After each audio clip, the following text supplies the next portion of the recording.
जय श्री कृष्ण। अपरा एकादशी की आप सभी को हार्दिक शुभकामनाएं। अपरा एकादशी को अचला एकादशी भी कहा जाता है। यह ज्येष्ठ माह के कृष्ण पक्ष में आने वाली एकादशी है। अपरा या अचला एकादशी की व्रत कथा के अनुसार युधिष्ठिर कहने लगे कि हे भगवान, ज्येष्ठ कृष्ण एकादशी का क्या नाम है तथा उसका महात्म्य क्या है, आप कृपा करके कहिए। भगवान श्री कृष्ण कहने लगे कि हे राजन, यह एकादशी अचला तथा अपरा दो नामों से जानी जाती है। पुराणों के अनुसार ज्येष्ठ कृष्ण पक्ष की एकादशी अपरा एकादशी है, क्योंकि यह अपार धन देने वाली है। जो मनुष्य इस व्रत को करते हैं वे संसार में प्रसिद्ध हो जाते हैं। इस दिन भगवान त्रिविक्रम की पूजा की जाती है। अपरा एकादशी के व्रत के प्रभाव से ब्रह्म हत्या, दूसरे की निंदा, सभी पाप दूर हो जाते हैं।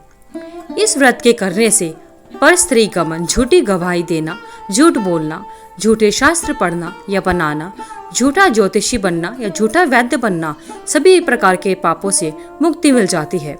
जो क्षत्रिय युद्ध से भाग जाए वे नरकगामी होते हैं, परंतु अपरा एकादशी का व्रत करने से वे सब स्वर्ग को प्राप्त होते हैं।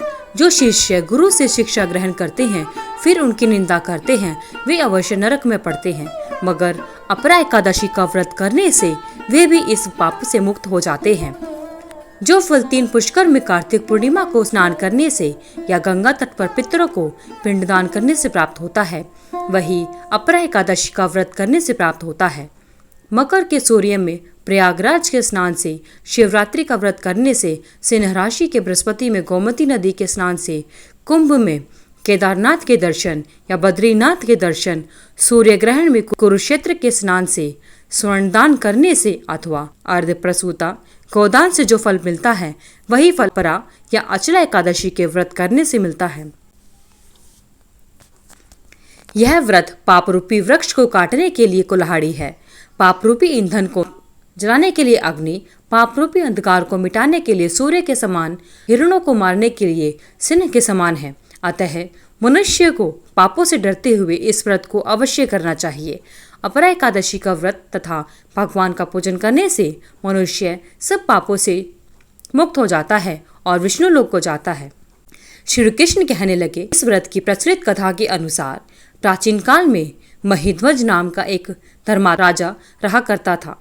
उसका छोटा भाई व्रज ध्वज बड़ा ही क्रूर, अधर्मी और अन्यायी था। वह अपने बड़े भाई से द्वेष रखता था। उस पापी ने एक दिन रात्रि में अपने बड़े भाई की हत्या करके उसकी देह को एक जंगली पीपल के पेड़ के नीचे गाड़ दिया। इस अकाल मृत्यु से राजा प्रेतात्मा के रूप में उसी पीपल पर रहने लगा और अनेक उत्पात करने लगा। एक दिन अचानक धौम्य नामक ऋषि उधर से गुजरे। उन्होंने प्रेत को देखा और तपोबल से उसके अतीत को जान लिया। अपने तपोबल से उसके उत्पात का कारण समझा।